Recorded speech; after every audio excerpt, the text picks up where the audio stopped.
नमस्कार, आप देख रहे हैं गुलिस्तान न्यूज़। मैं हूं आपके साथ राजेश कुमार। वक्त उत्तराखंड की खास खबरों का। छोटे राज्यों की वित्तीय स्थिति के मामले में उत्तराखंड ने गोवा के बाद दूसरा स्थान प्राप्त किया है। इस उपलब्धि का श्रेय टैक्स बार एसोसिएशन ने उत्तराखंड के पूर्व कैबिनेट मंत्री प्रेमचंद अग्रवाल को दिया है।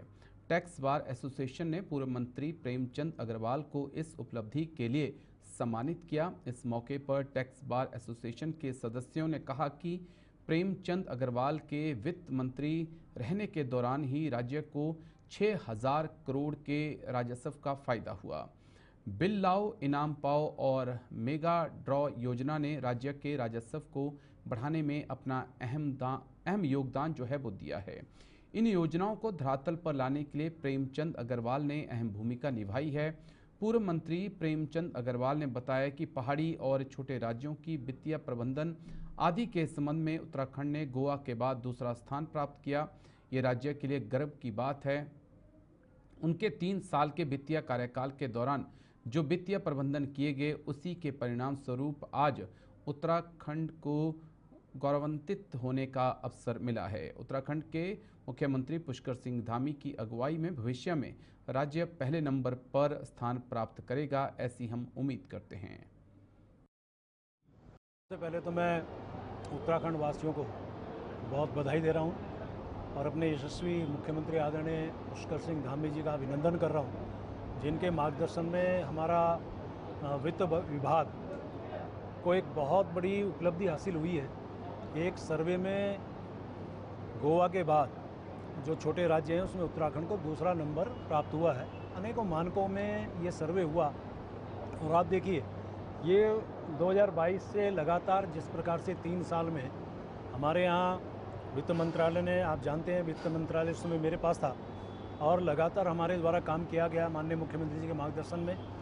और जिस प्रकार से 2022 में ही जीएसटी कंपनसेशन ख़त्म हुआ, एक चुनौती सामने थी कि कैसे हम उत्तराखंड के इस राज्य के लिए जो लगभग 5,000 करोड़ का जीएसटी कंपनसेशन था उसको कैसे रिकवर करेंगे।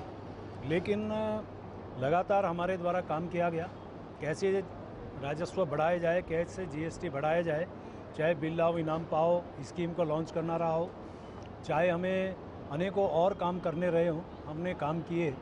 और वित्तीय अनुशासन को हमने बड़े अच्छे ढंग से यहाँ पे उसको लागू किया और मैं कह सकता हूँ कि राजस्व वृद्धि भी हुई। उसके साथ साथ जो हमारा राजकोषीय घाटा था उसको नियंत्रित करने का काम किया।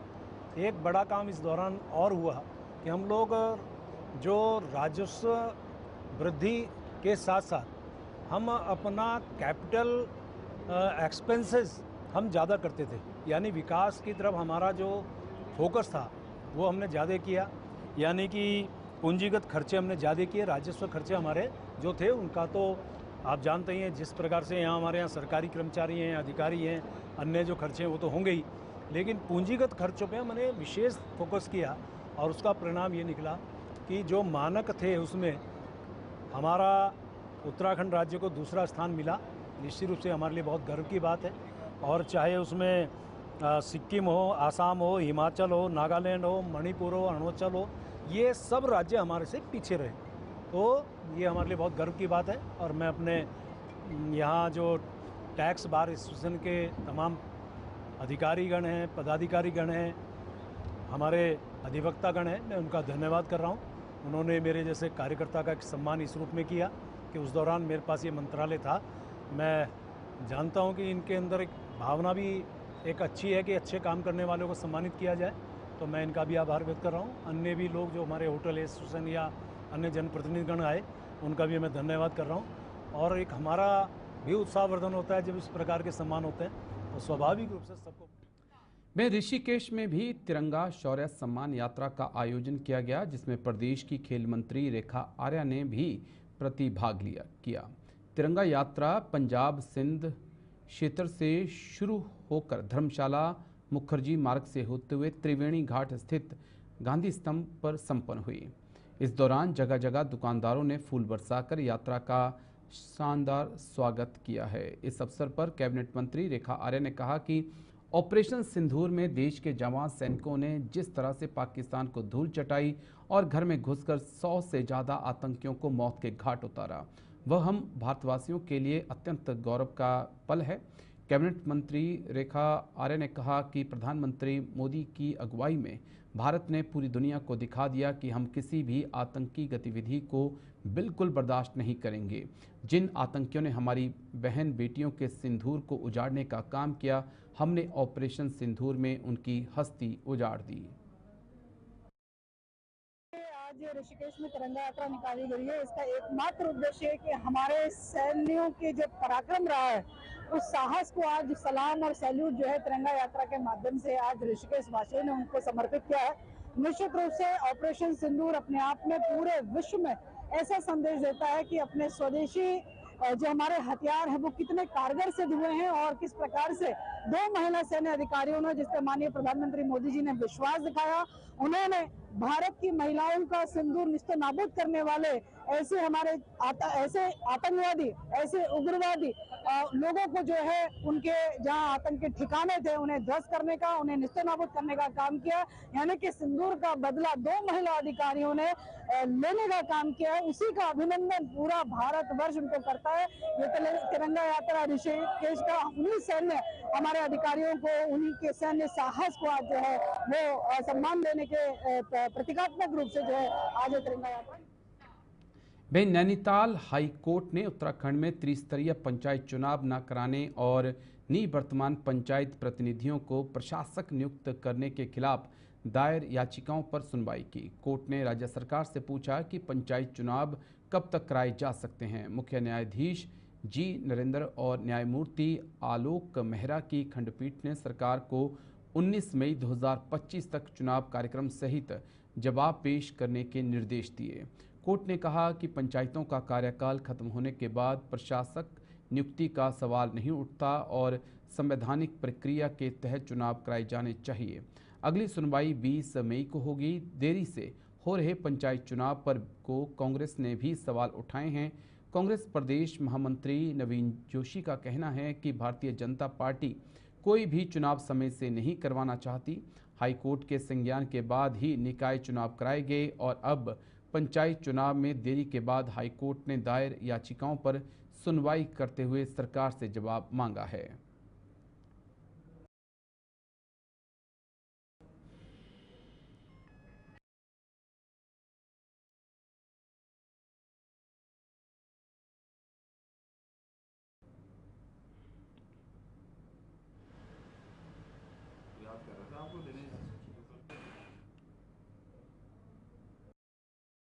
देखिए, जो नगर निकाय के जो चुनाव हुए थे उसमें भी कोर्ट को हस्तक्षेप करना पड़ा था। एक बार नहीं, कई बार हस्तक्षेप करना पड़ा था। सरकार की मंशा नहीं थी चुनाव कराने की, लेकिन कोर्ट के हस्तक्षेप के बाद चुनाव राज्य के अंदर हुए। आज भारतीय जनता पार्टी की स्थिति ये है, चाहे वो नगर निकाय के चुनाव हो, चाहे पंचायत के चुनाव हो, चाहे छात्र संघ के चुनाव हो, सबको लटकाना चाह रही है, क्योंकि भारतीय जनता पार्टी को मालूम है कि आज स्थिति उनके अनुकूल नहीं है। अगर ये पंचायत के चुनाव कराएंगे तो पंचायत में इनको बहुत बुरी शिकस्त मिलने वाली है, क्योंकि जो इन्होंने जनता से वादे किए थे, डबल इंजन की सरकार है, इनके प्रधानमंत्री जी ने भी, मुख्यमंत्री जी ने अनेकों लोक लुभावनी जो घोषणाएं करी हैं वो धरातल पे नहीं उतर पाई है। इसलिए चुनाव को टालना चाह रहे थे, लेकिन आज कोर्ट ने हस्तक्षेप किया है। मैं समझता हूँ कोर्ट की बात का संज्ञान इनको लेना चाहिए और जिस दिन यहाँ पे चुनाव होंगे कांग्रेस पूरी मजबूती के साथ तैयार है। हमारे जो कार्यकर्ता हैं, हमारे जो पदाधिकारी हैं, हमारे जिला अध्यक्ष हैं, सब क्षेत्रों में एक्टिव हैं, लोगों से मिल रहे हैं, उनकी समस्याओं का समाधान कर रहे हैं और पूरी मजबूती के साथ कांग्रेस अपनी तैयारी में है। और जिस दिन यहाँ पे अनाउंसमेंट होगा चुनाव का, कांग्रेस चुनाव के लिए तैयार भी है और आने वाले समय में जिस दिन मतदान होगा, कांग्रेस के पक्ष में मतदान होगा, कांग्रेस अपनी यहाँ पर क्षेत्र में विजय श्री हासिल करेगी। मुझे लगता है जो विपक्ष कह रहा है, हार रहा है, बार बार आईना दिखाने का काम जनता उनको बार बार कर रही है, तो हार का डर तो उनके अंदर है, भाजपा के अंदर हार का डर नहीं है।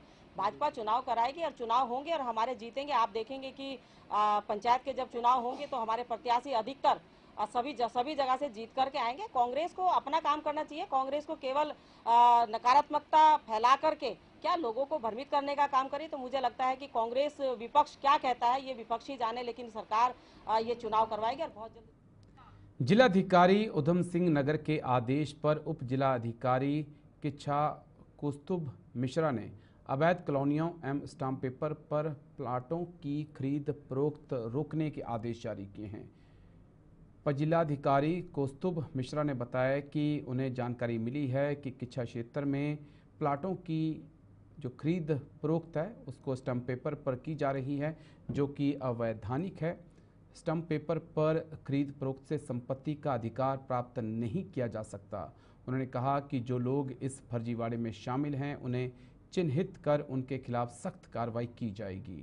उप जिलाधिकारी ने कहा कि स्टम्प पेपर पर भूमि खरीद फरोख्त पर स्वामित्व प्राप्त नहीं किया जा सकता, केवल रजिस्ट्री के माध्यम से ही संपादित किया जा सकता है। उन्होंने कहा कि जल्द ही किच्छा में अवैध कॉलोनियों पर कार्रवाई की जाएगी। इस संदर्भ में जिलाधिकारी महोदय द्वारा विस्तृत निर्देश दिए गए थे। उस क्रम में जो इस प्रकार की कॉलोनियां हैं उनकी सूची तैयार की गई है। निश्चित तौर से उसको रिपोर्ट भी प्रेषित की जा रही है और शीघ्र ही उस पर जिलाधिकारी महोदय के जो निर्देश प्राप्त हैं कि उनकी क्रय विक्रय को रुकवाने संबंधी उनके ऊपर कार्रवाई करने भी प्रारंभ की जाएगी। और जहां तक स्टाम्प का विषय है, स्टाम्प पे किसी भी प्रकार की खरीद बिक्री न तो वैधानिक रूप से अनुमन्य है और न ही इस प्रकार से कोई भी संपत्ति का अधिकार प्राप्त किया जा सकता है। जो लोग भी इस तरीके के फर्जीवाड़े में इन्वॉल्व हैं उनको चिन्हित किया जाएगा। ऐसी भी सूचनाएं जानकारी जांच में प्राप्त हो रही कि कुछ लोगों के द्वारा जानबूझकर एक गिरोह बनाकर इस तरीके की कार्रवाई किच्छा में संपादित की जा रही है। निश्चित तौर से उन्हें चिन्हित किया जाएगा, उनके खिलाफ कठोर से कठोर कार्रवाई की जाएगी। और मेरा जनता से निवेदन भी है, अपील भी है कि किसी प्रकार स्टाम्प के आधार पर कोई भी न स्वामित्व प्राप्त किया जा सकता है, न ही कोई वैध स्वामित्व के दस्तावेज हैं। जो भी प्रक्रिया है केवल रजिस्टर्ड विलेख के माध्यम से ही इसको संपादित किया जा सकता है। स्टाम्पों के आधार पर इस प्रकार की गई खरीद फरोख्त की जहां भी जानकारी आपके संज्ञान में आती है, इस संदर्भ में तहसीलदार कार्यालय में एक पटल बनाया गया है। स्वयं तहसीलदार से मिलके मेरे पास अथवा कहीं भी इस प्रकार की सूचना दे, जानकारी दे, जिससे ऐसे लोगों के खिलाफ कड़ी वहीं ऋषिकेश के निकट तपोवन स्थित डेक्कन वैली में कैफे संचालन नितिन देव की गोली मारकर हुई हत्या का मुनिकी रेती थाना पुलिस ने खुलासा कर दिया है। पुलिस ने नितिन देव की हत्या के षड्यंत्र में शामिल एक आरोपी को गिरफ्तार भी कर लिया है, जबकि 2 आरोपी अभी देहरादून की जेल में बंद हैं। गोली मारने वाले 2 शूटर अभी फरार हैं, जिनकी तलाश के लिए पुलिस यूपी और दिल्ली में डेरा डाले हुए है। नितिन देव की हत्या में कई चौंकाने वाले खुलासे हुए हैं। 7 मई की रात्रि में तपोवन क्षेत्र में डेक्कन वैली सोसाइटी में एक नितिन देव नामक व्यक्ति की गोली मारकर 2 शूटरों के द्वारा हत्या कर दी गई थी। क्योंकि ये सनसनीखेज वारदात थी, इसको देखते हुए हमारे द्वारा सभी टीम्स को लगाया गया था।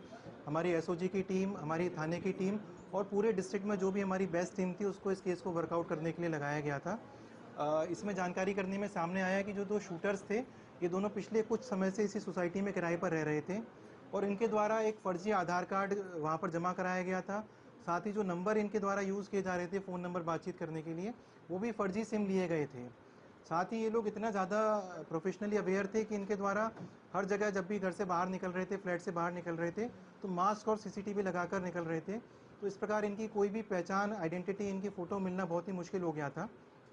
इसमें हमारे द्वारा अलग अलग टीमों का गठन किया गया। सीसीटीवी के माध्यम से जब ये घटना के बाद में स्कूटी लेकर भागे थे उसको भी पीछा किया गया कि अलग अलग कैमरों में देखा गया। साथ ही जो इनकी फ़ोन नंबर्स यूज़ किए गए थे उसका भी टेक्निकल एनालिसिस किया गया और जो भी प्रोफेशनल गैंग हमारे वेस्टर्न यूपी में, उत्तराखंड में, दिल्ली में सक्रिय हैं, इन सब की जानकारी की गई कि ये लोग कहाँ पर हैं, इनके कौन कौन गैंग मेंबर्स हैं, जो लोग जेल में निरुद्ध हैं उनसे कौन कौन लोग मिलने आ रहे हैं। तो इस प्रकार अलग अलग टीम बनाकर पूरा डिटेल में काम किया गया। इसमें देखिए घटनाक्रम से समझ में आ गया था कि बहुत ही प्रोफेशनली इस काम को अंजाम दिया गया था। 20 दिन पूर्व ये शूटर्स यहाँ पर सोसाइटी में आ गए थे और पूरी तरह से थॉरोली इन्होंने रेकी की थी, कहीं भी अपनी आइडेंटिटी रिवील नहीं की थी और बहुत ही सोच समझकर इन्होंने इस घटना को अंजाम दिया था। तो इसमें हमारे द्वारा ये भी मोटिव का पता लगाने के लिए भी जो मृतक था इसकी किन किन लोगों से राइवलरी हो सकती थी, उन सभी एंगल्स पर भी काम किया गया। तो उसी में सामने आया कि एक विपिन नैयर नाम का व्यक्ति था, लोकल व्यक्ति था, जिसका कि मृतक से कुछ झगड़ा चल रहा था और पिछले वर्ष विपिन नैयर को पॉक्सो के केस में जेल भी भेजा गया था कोतवाली ऋषिकेश के द्वारा। और विपिन नैयर को ये लगता था कि ये नितिन देव जो मृतक है उसके द्वारा उसके ऊपर झूठा केस कराया गया है, इस कारण से वो उससे रंजिश भी रखता था। और जेल में रहने के दौरान विपिन नैयर की मुलाकात रामवीर नाम के गैंगस्टर से होती है।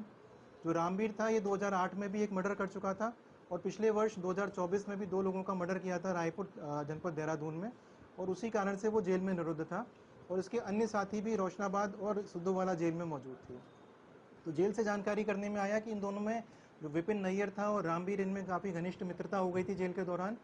और जेल के दौरान जब जेल से जमानत पर विपिन नैयर बाहर आया, उसके द्वारा रामवीर के कहने पर उसके साथियों से संपर्क किया गया और उन्हीं साथियों के कहने पर ये शूटर्स को अरेंज किया गया, उनको यहाँ पर बुलाया गया, इसी सोसाइटी में फ्लैट दिलवाकर इनको रुकवाया गया। और जब ये लोग सेटल हो गए यहाँ पर, तो घटना से कुछ दिन पूर्व भी विपिन नैयर साजिशन इसको जमानत तुड़वाकर वापस जेल में चला गया अपनी एलिबाई के लिए, अपने को निर्दोष दिखाने के लिए। तो इन सभी एंगल्स को हम लोगों ने कड़ी से कड़ी को मिलान करते हुए सारी टेक्निकल एनालिसिस करके, फ़ोन नंबर्स की एनालिसिस करके, जो हमारा यूपीआई ट्रांजैक्शन में चार धाम यात्रा और मानसूनी सीजन के दौरान आपदा और आपातकाल की स्थिति से निपटने के लिए देहरादून में 108 आपातकालीन सेवा के कर्मचारियों को ट्रामा केयर प्रशिक्षण दिया गया। ये प्रशिक्षण राष्ट्रीय स्वास्थ्य मिशन के तहत दिया गया। विशेषज्ञ डॉक्टरों ने एम्बुलेंस कर्मचारियों को भी आपातकालीन स्थिति से निपटने के गुर सिखाए हैं। इस प्रशिक्षण शिविर में सभी जनपदों के EMT ऑनलाइन माध्यम से जुड़े और प्रशिक्षण में 108 आपातकालीन कर्मचारियों को विभिन्न दुर्घटना संबंधी चोटों और उनके प्राथमिक उपचार के बारे में जानकारी प्रदान की गई।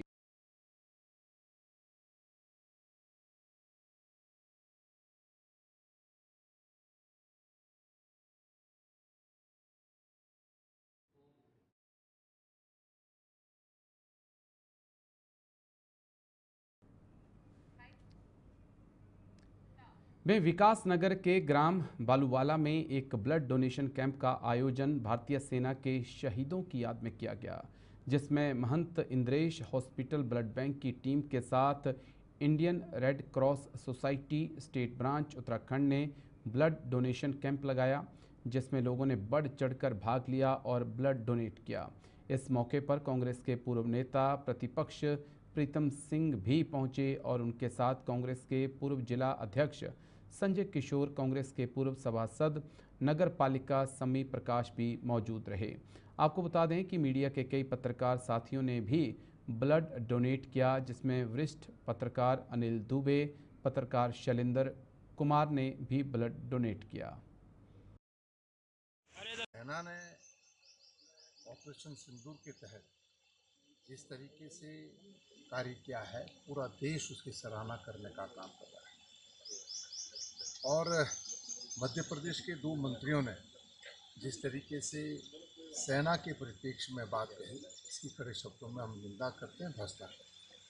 अब सेना से बड़ा देश का रक्षक कोई दूसरा हो नहीं सकता। और जिस तरीके से हमारी बहन जो सोफिया थी, उनके परिप्रेक्ष्य में बात कही गई, मैं समझता हूँ कि इस तरीके की सोच इस देश को पीछे ले जाने का काम। और एक प्रश्न तो उठता है सर, ऑपरेशन सिंदूर मैं समझता हूँ कि अपने मुकाम तक पहुँचना चाहिए था। अगर सेना को खुली छूट दी गई थी और बार बार केंद्र की सरकार कहती है कि पाक ऑक्युपाइड कश्मीर को हम लेके रहेंगे, तो इससे ज़्यादा सुनहरा मौका तो कोई दूसरा नहीं था। बलूचिस्तान की जो स्थिति है, इन विषम परिस्थितियों में भी अगर सेना को खुली छूट दी जाती तो हमारी सेना बलूचिस्तान भी लेकर रहती। जिस तरीके से बांग्लादेश का निर्माण हुआ, उसी तरीके से पाक ऑक्युपाइड कश्मीर को भी हम ले सकते थे और उसके साथ साथ हम बलूचिस्तान में जो हो रहा है उस पर भी हम आगे बढ़ सकते थे, लेकिन कदम पीछे खींचे गए। और जिस तरीके से अमेरिका के राष्ट्रपति बार बार कह रहे हैं युद्ध विराम उन्होंने किया है, भाई ये तो कदापि उचित नहीं। आज भी आप देख रहे हो, आज भी अमेरिका के राष्ट्रपति का बयान है कि ये जो युद्ध विराम हुआ है इसमें उनकी भूमिका थी। सर, सेना हमारी इतनी प्राक्रमिक सेना है जिन्होंने समय समय पर जब भी देश की सीमाओं की रक्षा की बात हुई या जब भी दुश्मन ने हिंदुस्तान पर जो टेढ़ी नज़रों से देखने का क्या है, तो सेना ने मुंहतोड़ जवाब दिया। सर, उसके ऑपरेशन सिंदूर के बाद जो भाजपा द्वारा तिरंगा यात्रा देश में निकाली जा रही है, इस पर आपकी क्या राय है? नहीं, देखिए, तिरंगा यात्रा भारतीय जनता पार्टी के सब लोग निकाले, सेना पे सबको गर्व है। क्या हम इस देश के नागरिक नहीं हैं? हमें भी सेना पे उतना ही गर्व है, लेकिन हर चीज़ का राजनीतिकरण। The Gurukul foundation school Kashipur ने आविष्कार 4.0 टॉय टेल्स एक राष्ट्रीय स्तरीय प्रतियोगिता की मेजबानी की, जिसमें देश भर के 28 टीमों के नव प्रवर्तनकर्ताओं और कोडरों ने भाग लिया। इस प्रतियोगिता का उद्देश्य छात्रों को रचनात्मक रूप से सोचने और कोडिंग और खिलौनों का उपयोग करके नवीन समाधान विकसित करने के लिए एक मंच प्रदान करना था। प्रतियोगिता में छात्रों ने अपनी रचनात्मक और नवाचार का प्रदर्शन किया, जिसमें खिलौना डिज़ाइन, गेम डेवलपमेंट, रोबोटिक्स समाधानों में नए विचारों का प्रदर्शन किया गया। छात्रों ने मोबाइल उपकरणों का उपयोग करके आकर्षक खिलौने और वीडियो गेम बनाकर अपनी कोडिंग कौशल का प्रदर्शन किया। नमस्कार। अभी तक इस प्रतियोगिता के अंदर में ये जो प्रतियोगिता है, ये हमने IIM Kashipur design Navasha innovation centre और द गुरुकुल फाउंडेशन स्कूल के अंतर्गत जो एक अटल टिंकरिंग लैब है, उसके द्वारा ये आयोजित की गई है। इस पूरे प्रतियोगिता के अंदर 76 टीम्स ने पार्टिसिपेट किया था। हमारे को रजिस्ट्रेशंस आए थे एंड उन सब में से हमने 26 लोगों का चयन किया गया है। उसके अलावा अगर आप कहें कि हमारा जो मेन पर्पज़ है इस कार्यक्रम को करवाने का, वो एक ये है कि हमारे भारत देश में जो खेल के प्रति जो बच्चों में जागरूकता है, जो चीज़ें हैं और जो इंडस्ट्रीज़ हैं, उनको प्रोत्साहन देना, आने वाली नई पीढ़ी को रास्ता दिखाना ताकि वो अपने टॉयज़, हमारे जो भारत इंडियन कल्चर की जो भी इंडस्ट्रीज़ हैं देखे हैं, उनमें कुछ प्रोजेक्ट्स तो बहुत ही वायबल हैं, बहुत स्केलेबल हैं और जिस आशय से स्पेशली IIM ने यहाँ पर कंट्रीब्यूट करके इनको एनकरेज करा है, उसमें ज़रूर कामयाब होंगे।